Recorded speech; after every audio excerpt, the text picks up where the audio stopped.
তিন বন্ধু, আরাফ, তমাল আর রুদ্র। ওরা তিনজন সাহস দেখাতে গিয়ে এক রাতে ঢুকে পড়ল এক পুরনো বাড়িতে, যেটাকে সবাই হাঁস-ফাঁস বাড়ি বলে। কারণ যেই ঢোকে সেই ফিরে এসে শুধু একটাই কথা বলে, আমি হাসছি না, আমি হাসছি না। তারপর চুপচাপ আত্মহত্যা করে।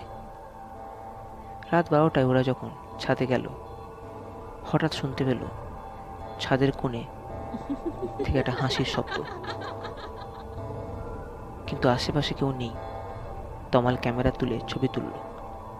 ছবিতে ফুটে উঠল এক মুখ, সাদা, রক্তে ভেজা, চোখের জায়গায় গর্ত। মুহূর্তে বাতাস ভারী হয়ে এলো। এক নারী কণ্ঠ কানে কানে বলল। আরাপ ছুটে পালাতে গিয়ে সিঁড়ি থেকে পড়ে যায়। রুদ্র এক কোণে বসে শুধু হাসতে থাকে, থামেই না। সকাল হলে এলাকাবাসীরা দেখল তমালের মুখ বিকৃত, ক্যামেরা ভাঙা। আর রুদ্র, সে এখন মানসিক হাসপাতালে। শুধু বলে, আমি হাসিনি, আমি হাসিনি।